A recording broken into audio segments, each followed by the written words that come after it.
वहां के वो जाट थे और बचपन से ही वे हमारे जो चौथे दादा गुरुजी थे उनके संपर्क में आ गए। उन्होंने उसको काशी विद्यापीठ में पढ़ाया, अपने पास ही रखा, तो वो 4 विषय के आचार्य बन गए उस विद्या को पढ़कर। लेकिन उन्होंने पंडिताई की नहीं, फिर भी वो पंडित चिदानंद नाम से जाने जाते थे।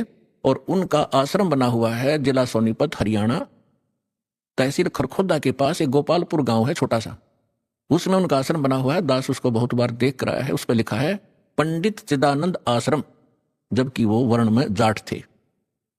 तो हमने सबसे पहले ये देखना है कि यहाँ इन चीजों का हमने इनसे ऊपर उठना है, जातिवाद से। हमारी क्या जाति है? जीव हमारी जाति है, और मानव धर्म हमारा हिंदू मुस्लिम सिख ईसाई कोई धर्म नहीं है न्यारा। जब हम परमात्मा के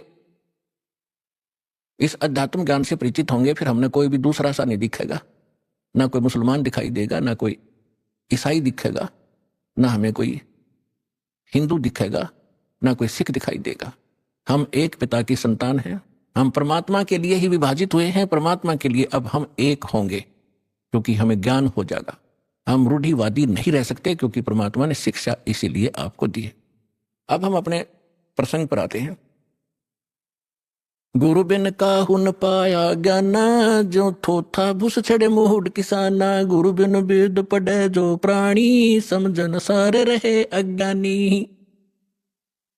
अब तो कहते हैं प्रत्यक्ष को प्रमाण की आवश्यकता नहीं पड़ती, क्योंकि दास ने परमेश्वर कबीर जी के द्वारा दी गई उस बुद्धि से, दास एक जीव बुद्धि है, और जब परमात्मा रजा बख्शते हैं, यही जीव परमात्मा वाले ही ज्ञान को आगे चला सकता है, सुना सकता है और उसको समझ सकता है। तो उस परमात्मा की कृपा से आपके समक्ष ये तो हो ही चुका है